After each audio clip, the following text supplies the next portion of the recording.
everyone. I hope you've been having a great morning so far. We're just about ready to get started, so yeah. Okay, so welcome to the Blockchain Unraveled session. My name is Cahill, and I'm a senior computer science major here. I'm super excited about today. Hope you all are too. So today we have a group of wonderful women, all of which are using blockchain in different ways at their respective companies. So we'll have a brief overview of what exactly blockchain is, and then each of the three of them will talk about how their companies individually are leveraging that new technology at their firms. So we have Susan Ramonat, who will be kicking us off with the explanation, and Taryn Cahill and Colleen Connors, who will also be talking about how their companies are leveraging this technology. So without further ado, here they are. Thank you, Caroline. It's really notable. This is the 2018 event. I was doing some research on Villanova University, and it's 100 years ago, in 1918, that Villanova had its first evening classes for women. They were for nuns, for instruction and teaching in primary and secondary schools.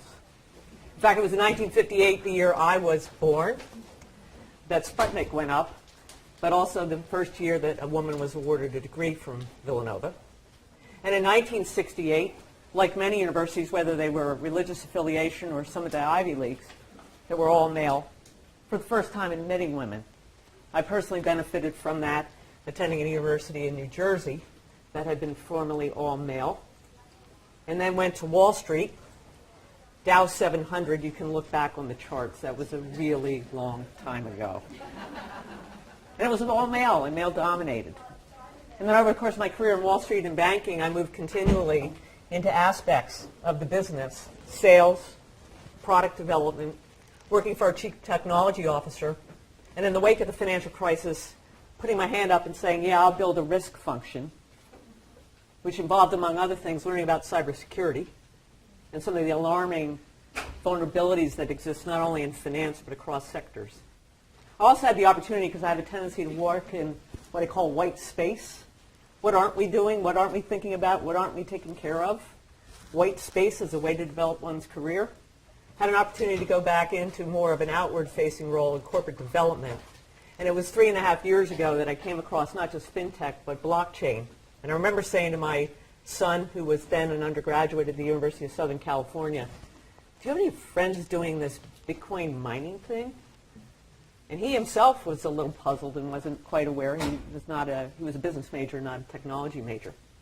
And in that time, I've seen Wall Street be taken by storm, and now the world taken by storm, not only around cryptocurrencies and ICOs, but the promise of blockchain. It was a turning point for my career, and a year ago I stepped away from 2 decades at SEI Investments, in that role most recently as head of risk, to start a company that is focused on applying blockchain in healthcare. I'll talk a little bit about that later. That journey has taken me and my husband to Scotland, where I now live, in Edinburgh, Scotland. We've building our company there and working with the National Health Service in Scotland with the assistance of the Scottish Government and the university system over there. So I really feel like a lot of the themes that you'll have in here today about your careers, what you can do, the intersection, as Karen referred to it, in terms of technology and finance, all these aspects of our careers coming together. Sitting here today and taking the plunge into the blockchain's river, if you will, is a big deal, but hopefully you'll get a lot out of it. I'm looking forward to talking with the other panelists. So start with this. Anyone recognize this date, this timestamp here? Yes? The financial crisis. Certainly the financial crisis is going on at this time. The stock market was going up and down, so that was the context. This is actually the first block mined on the Bitcoin blockchain. First block. And it was in the wake of the financial crisis. There was actually a text message that accompanied it, to your point. A text message that referred to an article in the Times, the London-based newspaper, about another bank being on the brink. Northern Rock had failed, and now RBS was, along with Lloyds Bank, looking to the British government to provide protection and support. RBS today is still trying to get out from underneath the crisis. How about this? Bootstrapping a DAC. A DAC.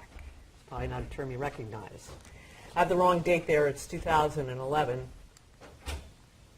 With that paper, DAC is a decentralized autonomous corporation, came a hypothesis that a radically decentralized world relying on cryptography and proofs and incentives of behavior that have mathematical and cryptoeconomic incentives around us can allow us to eliminate intermediaries. Intermediaries even involving management of corporations, management of governments, management of anything as an intermediary between me, you, and what we'd like to do in collaborating. This is the broad vision and ambition that undergirds Bitcoin and blockchain technology. Satoshi Nakamoto, recognized as the author but not known, a pseudonym, maybe a person or persons, authoring a paper called Electronic Peer-to-Peer Cash System, explicitly looking to get rid of the disintermediation that exists in the banking system, and the community around that in Bitcoin and the Bitcoin cryptocurrencies. And Vitalik Buterin and the Ethereum community. He's the one that wrote the white paper about decentralized autonomous corporations. He is that savant that is a combination of special genius and idealism. Satoshi Nakamoto has not stepped out into the fold. There probably will be other issues for them. But together, and the broad community that they have attracted globally, an open source community in both cases, they are bringing in developers, people with insights from various sectors of society, and a commitment to change. It's symptomatic of a larger set of issues in society, both here in the West and in developing countries, where traditional authorities and institutions are being questioned. Their mandates and their ability to execute and deliver for society is being challenged. Or, in fact, very large corporations are now deemed not to be trustworthy. This is the sociological and historical context in which Bitcoin and blockchain have emerged. Today, what we'll spend time on is what the heck is the underlying technology, and what does it mean, and what does it allow. This is a graphic that was developed by Standard Chartered Bank. I think it's a good illustration of the steps in a blockchain transaction. It brings through some of the key principles here. So we have two parties that wish to enter a transaction with one another. They assign cryptographic keys to that transaction. And then that transaction is broadcast across a network, a distributed systems, known as nodes, and they perform a very complex mathematical calculation, a proof of work. This is what is known as mining. What is the challenge? Can I perform the calculation most quickly to validate the transaction? And if I want to be a bad actor, can I race ahead of other parties to confirm the transaction and get the Bitcoin, gather the Bitcoin, if you will? What's that race comprise of? What resources do I need? I need a lot of hardware, I need a lot of software, and I need a lot of electricity. And here's the particular genius of what Bitcoin, as originally conceived, brought. We knew and understood certain things about software technology. We knew and understood distributed systems. And we knew and understood cryptography at a level. But bringing those three elements together in the design around Bitcoin, you can look up the paper, Electronic Cash, Peer-to-Peer. It's only 6 pages. It is life-changing when you read it. Absolutely stunning. And today we sit here, and Bitcoin is in the headlines. Cryptocurrencies more generally are in the headlines. People are going headlong in and speculating. Rightly or wrongly, I'll not comment on whether that makes sense or not. But today, one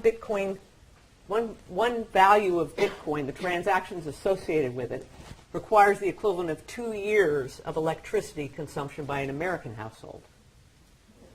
On a day-to-day basis, the Bitcoin mining network consumes the electricity equivalent to the nation of Ireland, a nation of 5 million people. One day. Many of the miners are located in China, over 40% of the capacity, some would argue over 50% of the capacity. Some of the folks that initially got into the business and had warehouses full of servers, co-located next to utilities, have been supplanted in China by the utilities themselves, who've recognized there might be some value in doing this work. And you may have read, when you read about this, some of the controversies around Bitcoin and the scandals around the movement of money that is either terrorist financing or criminal financing. Similarly, regulators are starting to take actions in various countries to calm some of the froth. But nonetheless, when you look at the core of this and the idea that these transactions can be cryptographically proven, the sequence of transactions becomes very difficult to unravel, and fraudulent activity is readily detected. You'll hear the term immutable used. Be very cautious of the term immutable. It is a word with deep meaning. I would like to suggest hard to change. Verifiable, that someone has done something malicious with the records. And it's that standard of proof, if you will, that is the threshold at which this technology is stepping forward and moving into all aspects and sectors of society.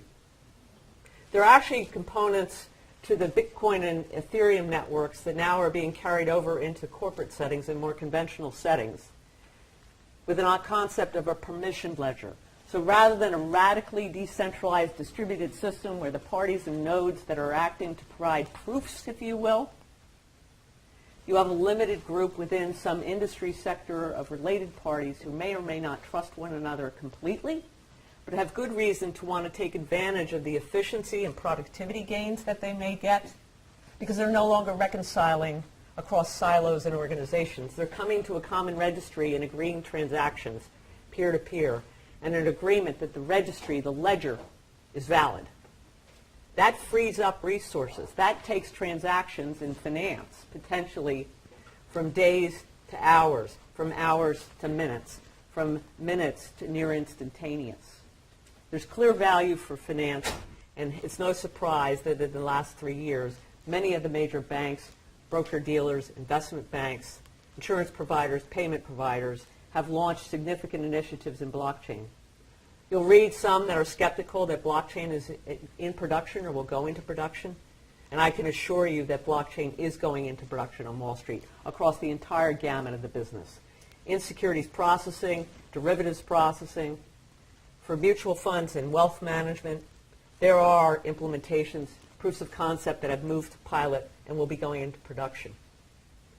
So these components, there is a shared ledger, but there are a limited number of parties. And they're agreeing on this system of record across their permissioned network. Consensus is arrived at, but now rather than this radical consensus of proof of mining, it may be simply an n+1. If I've got 5 parties, 3 have to agree the transaction is valid. If I've got 11 parties, 6 have to agree that the transaction is valid. The design of these reference architectures, if you will, these consensus networks, is specific to an industry sector.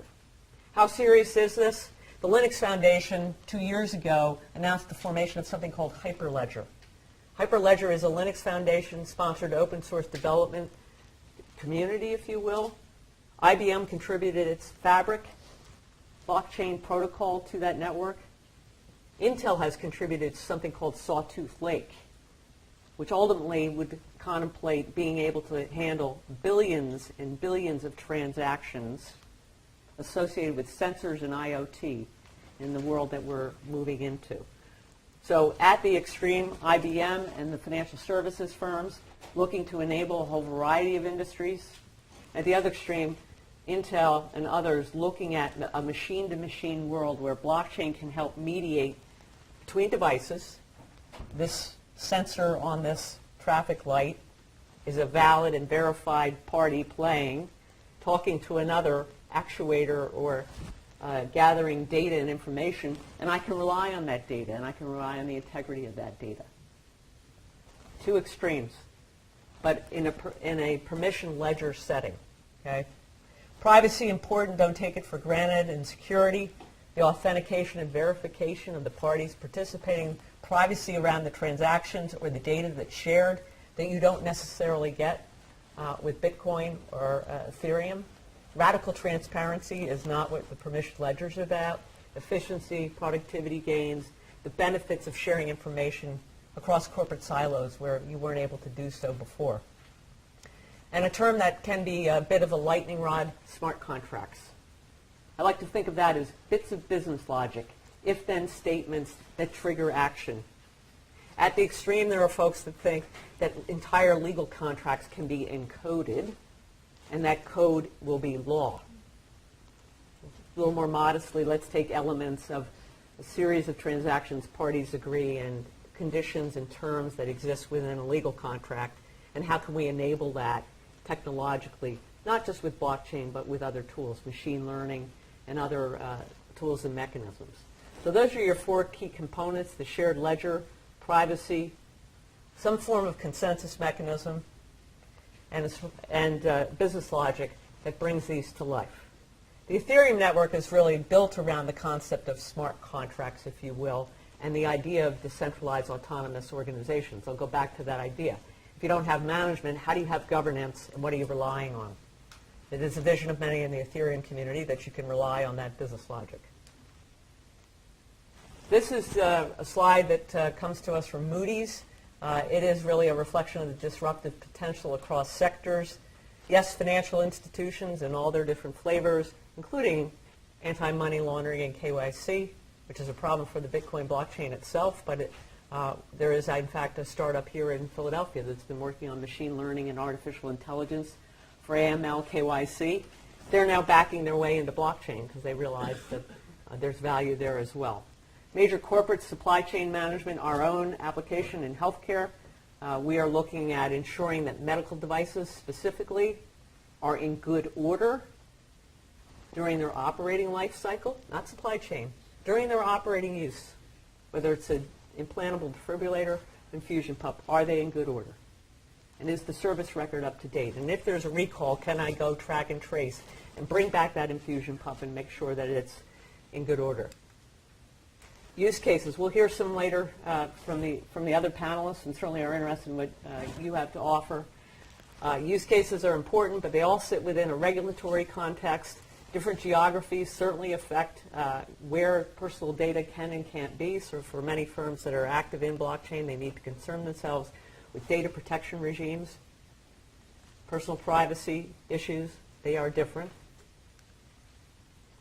Finally, I offer this graphic that shows you to think about blockchain use cases at two extremes. In the lower left, very high volumes, think equity trading, high volumes in the millions and millions of orders a day, billions of shares traded, and low latency, milliseconds for the trade, a couple of days plus for the clearing, and then finally the settlement.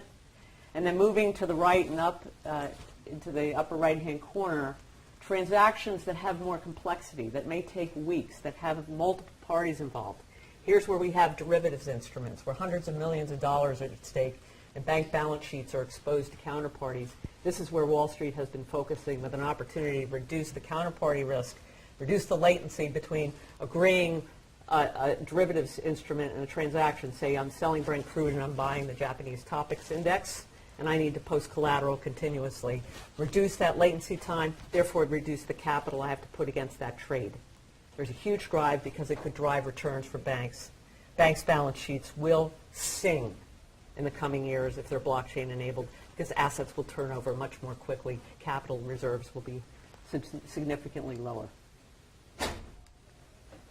Path to adoption, I'm just going to skip through. This was some background on our implementation. I'm certainly willing to answer some specific questions about what we're doing, but hopefully that quick tour of what is only 9 years, but those are dog years.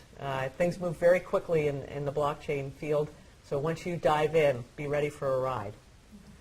Taryn?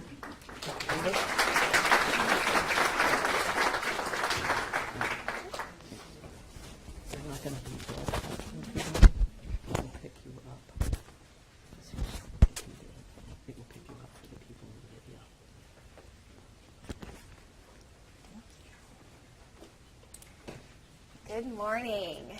I have to first just say that I'm thrilled to see so many females in an audience. I think my whole career, whether in business or technology, I've always been a minority in the room by both age and by being a female. So it is so amazing just to see so many females in an auditorium to talk about technology. So thank you all for coming. So I'm going to talk to you today about identity, and specifically digital identity. Now, the Oxford Dictionary tells us that identity are the characteristics that determine who or what a person or thing is. Now, what is that? Is it what we look like? Is it where we're from? Is it where we go to school? Is it our family? What is that identity? The reality is it can be so many different things, and it's really hard to pinpoint. Well, I was really struck with identity when I had my daughter.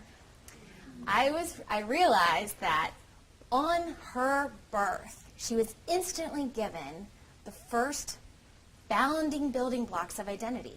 She was given a nationality, a name, a date of birth, and a national identity number, which in this country is her social security number, which I couldn't believe came within 2 weeks of her birth. These were her first foundation in building her identity. Now, as we go through life, I realized also, you know what, this name, maybe this nationality, they aren't that unique. How do they actually truly help me build my identity? Well, Colleen Connors, there's over 50 profiles on LinkedIn with the name Colleen Connors. And nationality, there's several in Canada and the United States. I'm not very unique if I'm trying to build a unique identity. So, if you think about it, as you walk your unique path, you start to make decisions and choices. And these choices and decisions create your identity. They become the foundation and the building block of who you are. Your education. Did you go to Villanova? What years did you graduate from this institution? Where you're employed? How many jobs you've had? Any licenses, certifications, memberships, all of these pieces actually create who you are. So these at Verify are what we say are the building blocks of your identity. So, the Verify app.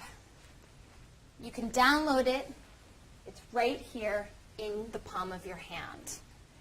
Today, we don't leave home without this. I bet every single one of you has one of these in your hand or in your purse right now.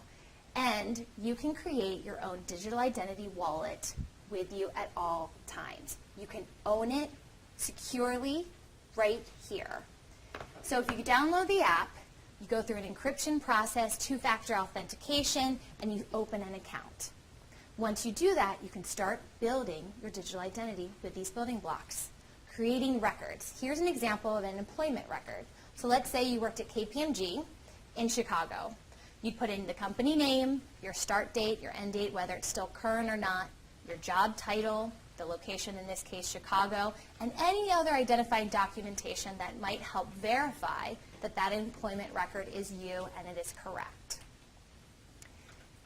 Now, that automatically gets sent to the HR department at KPMG for verification.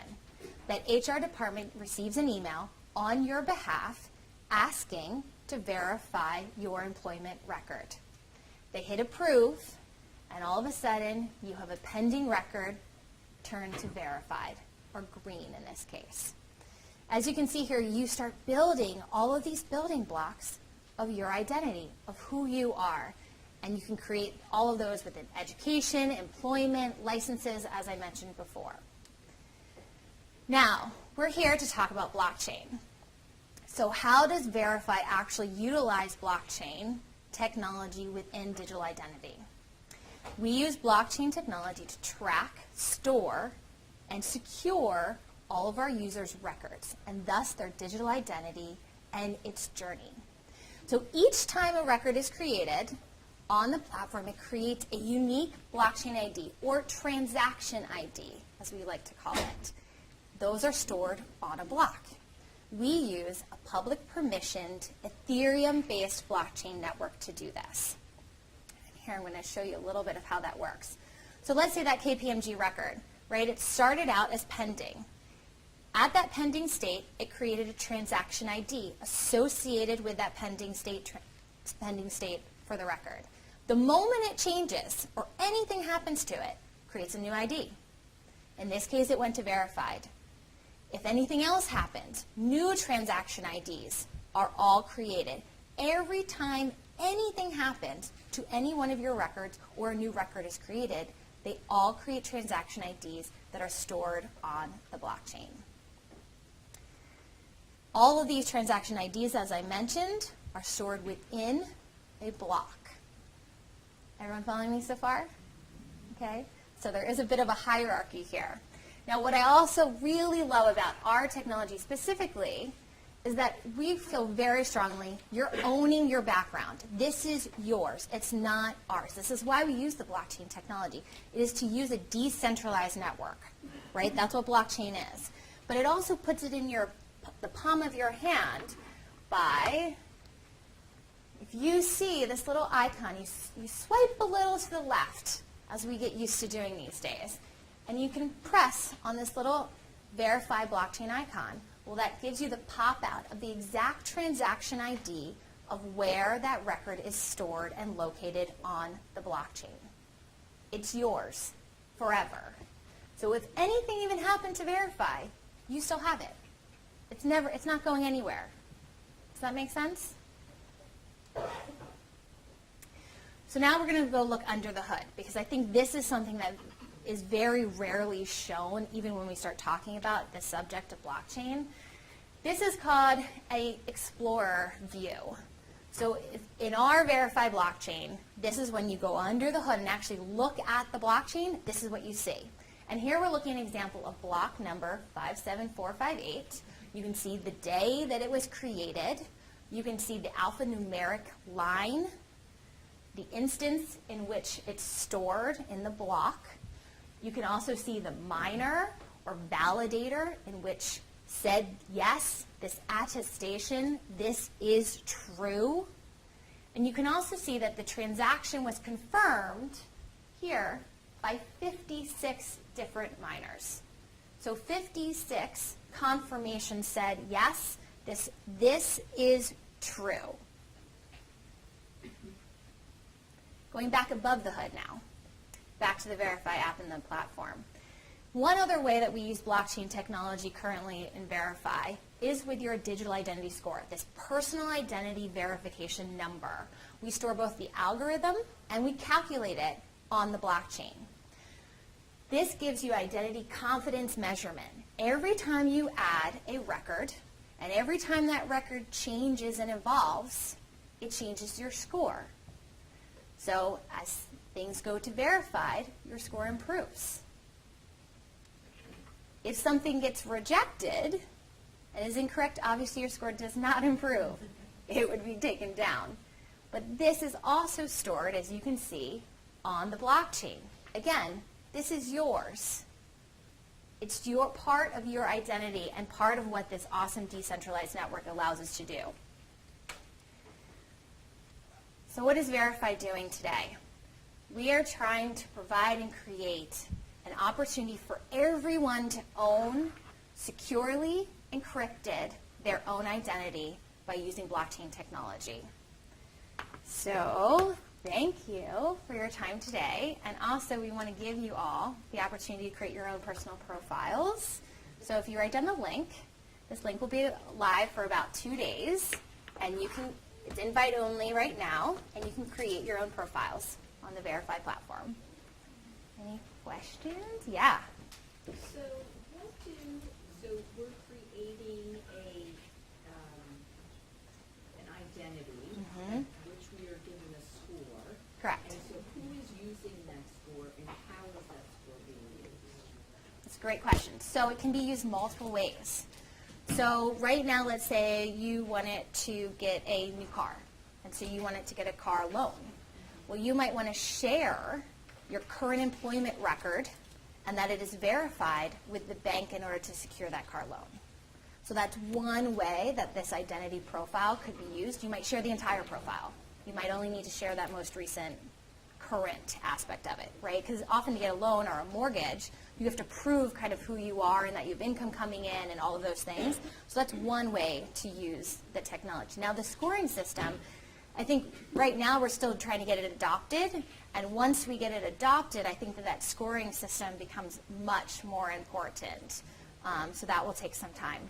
So that was going to be my follow-up. So what's your adoption rate, and are the banks taking this into, utilizing Verify? So we're still getting there, but we are invitation only right now, so therefore we have really been, when we're in certain networks that we know and trust, we're allowing everyone to use our technology. We're also working primarily with corporate relationships, and so again, very specific relationships, and therefore the technology is being used, let's say, properly in those ways and then adopted. Yeah. So, general security question. Okay. Are you publishing to the public Ethereum chain, or are you publishing to a private chain? So it is a public permissioned chain, but we're currently on a test block. So we're in a test network right now. Yes. So, that's good. Yes. You referenced KPMG, so are Sure. you coordinating with them as far as the verification? They have verified employment with us. Throughout all U.S.? Um, It's a global firm, so. Yes. Easy to- So our HR contacts that we have used have been working with the platform. Is that just, is it central? Primarily, we focus on the United States. So we have done some records globally, but those, I will say, are more one-offs. We're very U.S. focused, but I would say very quickly moving. I handle data and operations, and so to my heart palpitations, going, stay in the U.S. a little bit longer because it's a lot more work the moment we start going global. Yes? That's a really good question. We do, but I would say that none of our competitors are using blockchain technology the way that we are, and are as far along, let's say, in application development and use cases. So the closest competitor is probably a startup called Civic. They really not use. I think they're working on it. I don't think that they're as far along as we are. Yes? The people that are verifying these transactions, Mm-hmm. how do they know it's happening? So here, there's two different sides to this. Let's say there's the platform side of it, which is that direct email communication that's going to the HR department, let's say at KPMG, where there is an HR contact that is verifying that employment record. Okay. Yep, so that's, let's say, the platform side of it. Then there's the blockchain side of it, which is that under the hood, where you have 56 different miners that are confirming that this information is correct. The transaction took place. Correct. Not the person. Correct. And what kind of personal identifying information do you have on the blockchain about the person? So it's all segmented out. So there's never only one piece that's going to say, oh, that's Colleen Connors, right? It's all encrypted and coded, and that's why there's a very long alphanumeric Person ID. identification there. And then there's several. And every single one of these is different and holds a tiny piece of, let's say, your digital identity. Now, one does not equal your digital identity. So the people that are verifying the transaction, they can't possibly piece it together. And know the Correct. person, Correct. or else sign up. Otherwise, the security doesn't, the whole point of this being secure and decentralized starts to not work. Yes? So I'm going to cut off Q&A right now just because we also have to get to Taryn and then back this season. But if we've got your time at the end, feel free to ask more questions or ask us. Thank you.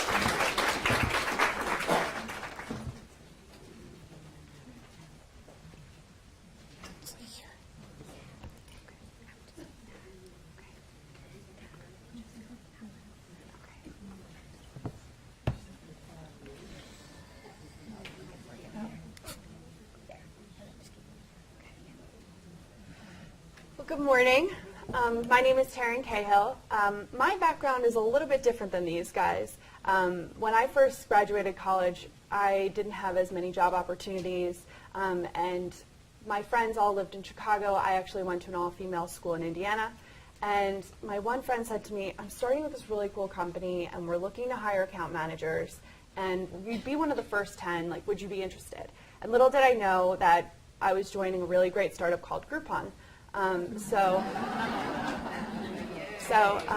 Loved Groupon. It was a fantastic experience. But then I moved on to the Wall Street Journal, which was the exact opposite, extremely corporate, has a very interesting older clientele, but very established. So when I went to the Wall Street Journal, I learned about advertising sales, and kind of worked my way up the ranks. But what I didn't realize is that advertising is one of those things that you don't realize how much fraud has actually impacted it. So 20% of a $36 billion industry goes to fraud, waste, and abuse every day. So Amino Payments, which is established in Philadelphia actually about a year ago today, is tackling just that. So how many of you guys have seen this? Any type of advertising on any type of website. You go to Nordstrom.com, you look at a pair of shoes, you go to the next page, and there they are. That's exactly what digital advertising is supposed to do. In fact, it's so big that it's a $72 billion of USD, out of the $72 billion ad spend, half of that nearly is going to display. So the interesting part is that traditional advertising, like when I worked at the Wall Street Journal, was done by agencies sending Wall Street Journal a proposal. You then fill it out. They get back to you. It's very lengthy. The negotiations take quite a bit of time. But what they decided to create is something called programmatic advertising. And programmatic advertising is almost like the New York Stock Exchange for advertising. So if you're an advertiser and you want to put up a campaign really quickly, you would just simply bid for ads on this exchange. And then if you're the Wall Street Journal or any other type of publisher, you put in your remnant inventory, so it's a win-win for both situations. But what people don't know is that there are a number of different players in between, such as the DSP, which is a demand-side platform, an exchange, and an SSP. And the other questionable thing is that if you're a publisher, you know exactly what the SSP is giving you because that's what you're getting paid, but you have no idea what the brand bid on the DSP, and if you're the brand, you have no idea how much the publisher received. So The Guardian actually bought their own inventory, and what they found was for every dollar that they put in, they received 30 cents, but they had no idea who received everything in between. So Amino Payments was essentially created to make sure that everyone in the advertising supply chain knows exactly who everyone is and that they get paid for these good behaviors.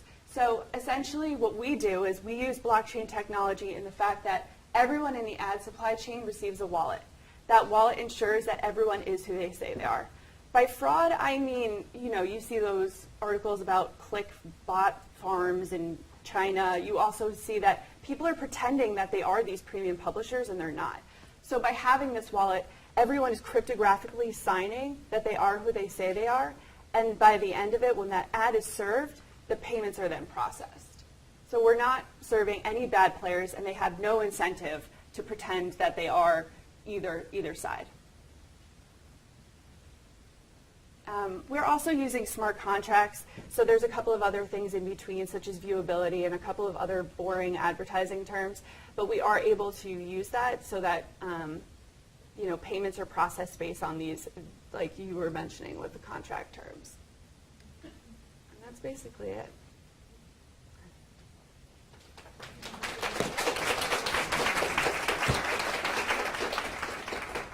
Anyone have any questions? I have a quick question. Yeah. So I'm actually, I work in digital advertising on the publisher side. Yeah. So my question is, you're saying that you guys do the payments, and is it immediately after the ad is fired? Like, is it a constant, or is it still done on the site? So we keep them in the ledger, but it depends on who wants to be paid. But we can make it like usually 7 days. We can pay everyone pretty much instantaneously, but it's almost too quick, especially from the advertiser perspective. Yeah. So are your clients actually the companies who are doing the advertising themselves, or are they advertising agencies? Everyone in the ad supply chain. So right now we're partnered with T-Mobile, we're partnered with Philly.com, we're partnered with CBSI. We have a bunch of different players, and we're just right now in our pilot phase. No one is processing payments, but we're just doing a listening campaign to see what's going on and who is taking exactly what. So who exactly are you saving money for? Everyone. Everyone is incentivized for a number of different reasons. So, The problem is that the publisher always gets paid last, right? But the advertiser holds this big pile of money, and then they give it to usually an agency over here.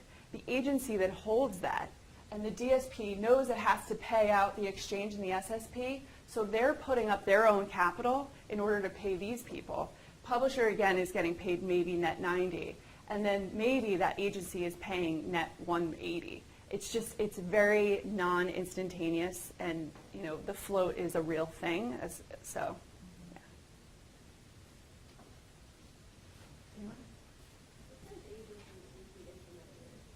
We're actually getting some of the bigger ones, especially the umbrella companies are adapting it. Yeah, smaller ones too. I mean, we're picturing this to be almost like a social network. Your network is only as powerful as how many people you have adopted. Did you build this on a federated network? No, so this is where it's a little bit different than blockchain. Everything is privatized. It's not built on a network per se. Yeah. So during the pilot phase of accepting payments, what is your plan for going live? Do you need a certain amount of customers? So we're live right now. We're just doing our listening campaign. We're not processing payments until, probably this summer, probably. Yeah. Anyone else? Yeah. Measure effectiveness or any other measures of connecting methods? Yeah, so we're doing our listening campaign, and what we found is that there are a lot of crazy things that are happening in between where DSP is bidding on an exchange and the SSP, and people are reselling back almost as amount as 40 times. And that's obviously hurting the publisher, and it's also hurting the advertiser as well. Anyone else? So the work that is really specific to the media industry. What makes your company different than something like Ripple, where they can use blockchain between any sort of? We're not using any type of cryptocurrency. Okay. Yeah, we're complete US dollars only. I mean, the advertising space is extremely sensitive and very corporate. So to do this is hard enough, never mind to get to a cryptocurrency. We do see that being eventually, but for right now, we're just based in US dollars. Yeah. Do you do anything like distributors will do this? Put some of the payments for it? Not right now. How do you guys So right now we're doing our listening campaign, but essentially what we do is we take a percentage of, if the SSP makes a certain percentage, we take a certain percentage of that, the drawdown. Well, thank you guys.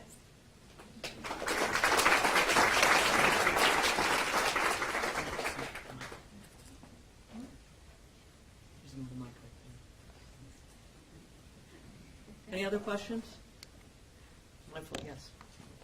So with blockchain, you mentioned with Wall Street, one of the big questions is timing. When do you foresee that blockchain is going to hit the financial industry, and how do companies prepare for that? Yeah, it depends. I'm actually on the whiteboard. How's that? Does that work? All right. It's a bit of a reach, but I'm going to draw that square again that I showed you. And I had volume of transactions, time from the transaction occurring till it's cleared and settled, dollar value from relatively small to extremely large, volume from huge to relatively small, time and complexity. So, equity exchanges, extremely high volumes, almost like utilities, right? Milliseconds. They're down here. They're down here. Some would argue that the exchanges will be disrupted. It's existential. Why do we need an exchange? Claims processing in insurance and health insurance and insurance will be another example of what looks like a utility where the industry's already come together and there's low friction. So there's a high bar there for blockchain, but nonetheless, these providers are experimenting. In the upper right-hand corner, I mentioned derivative instruments. J.P. Morgan, Goldman Sachs, large commercial corporations put hundreds of millions of dollars into hedging transactions known as derivatives instruments. They may be exposure to interest rates, oil prices, commodities, whatever it is.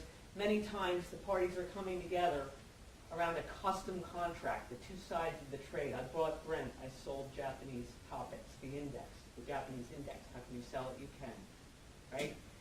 Between those parties, dozens and dozens of pages that represent that agreement. What banks, when they settle, who puts up what collateral against what rate.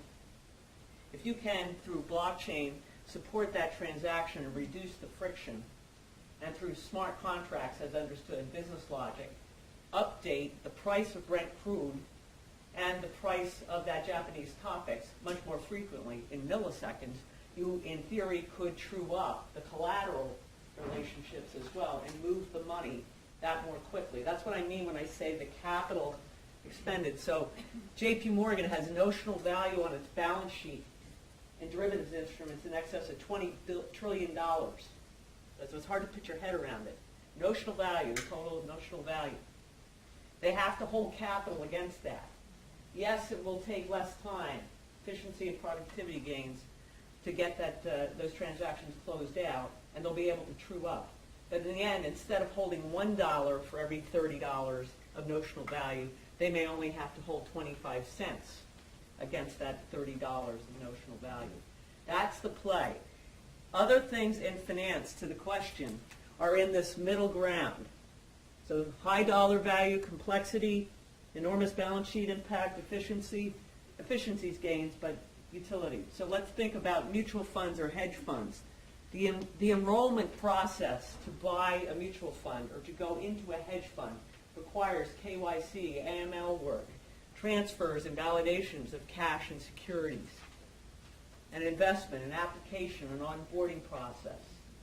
All those processes, some of them associated with identity, are now going to be relying on blockchain in some fashion to automate it. You could deconstruct, actually, the entire life cycle of a hedge fund and go right through the whole process of taking on investors, making capital calls, setting up gates and putting side pockets for anyone who knows hedge funds. Almost every aspect of the process that relies on valuation of the underlying assets, having assurance as to the valuation and who owns what, will support much higher transaction volumes. It will pervade finance. Payments is the easiest area. Payments is where it's visible. Ripple has been mentioned, and Ripple really has been in action for the better part of 2 years, supporting through its token the exchange, foreign exchange transactions with low latency, replacing the correspondent banking system at some level. Ripple, the cryptocurrency, is another topic. Hopefully that's helpful. Yeah. I don't know if you are looking at it. I had a question about security. How secure is all of this? I mean, could it come down? Could something happen? I mean, Great.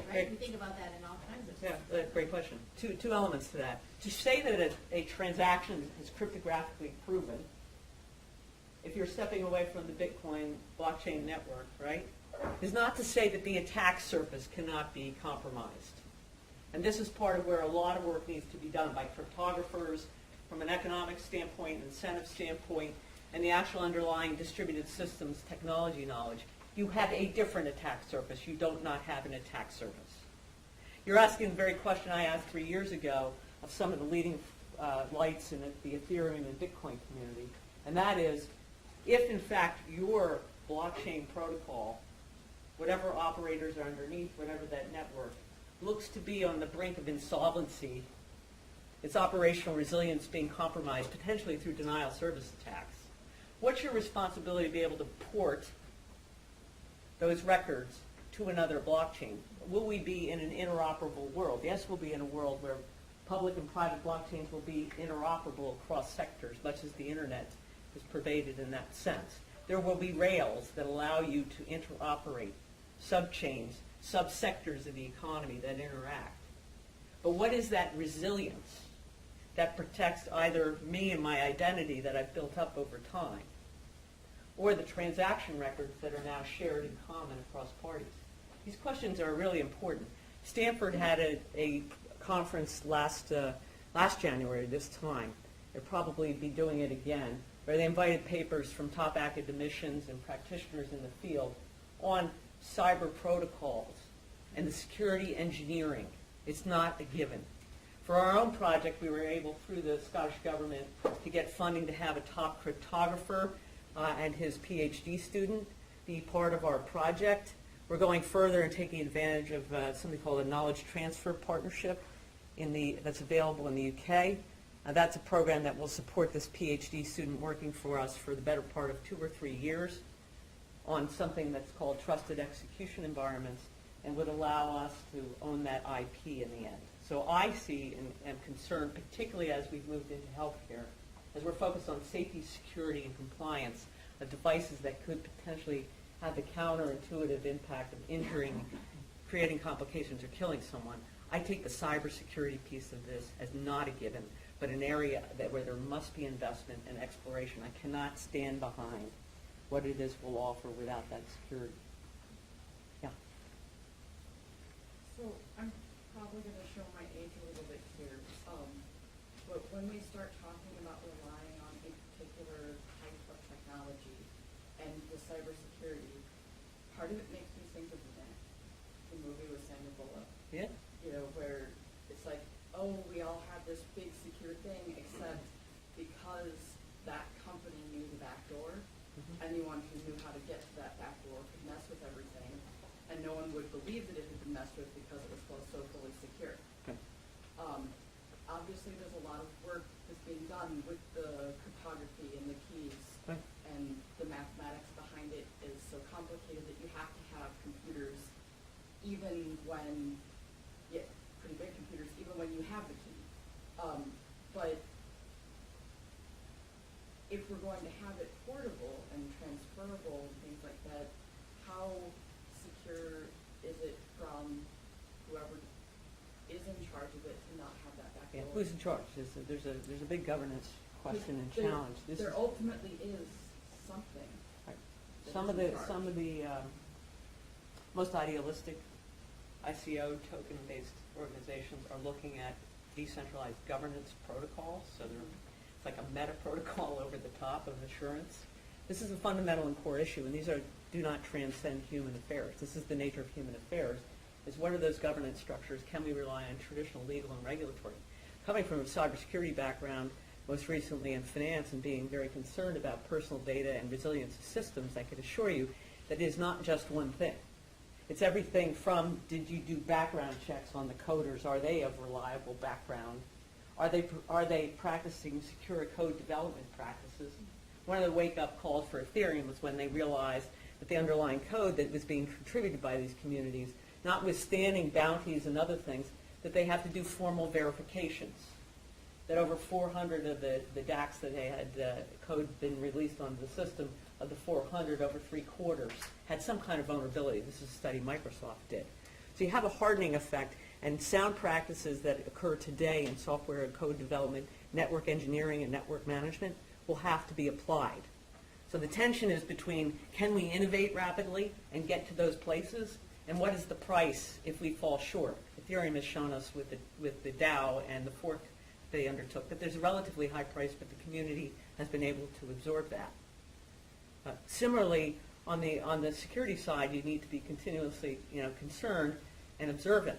One of the things I learned when I was head of risk for SEI and talking with banking executives is that some of the major banks know and understand that actors out there that would think can represent themselves as commercially legitimate enterprises are not, and have reverse engineered their entire systems and network, and are continuously pinging, updating, doing reconnaissance, and understanding those banks' networks and sophistication. The bar is extremely high when it comes to finance and financial transactions. I'll argue, as probably you would, if it comes to identity management systems, the bar will be similarly high. That operators will need to be able to demonstrate resilience, that they will be continuously under attack, and they'll have to spend the money on ensuring that they have the protections, and it's dynamic. You need to be able to operate at machine speed. At machine speed. That's a challenge that involves information sharing and data sharing, and it involves quick response and sophisticated systems that go well beyond blockchain.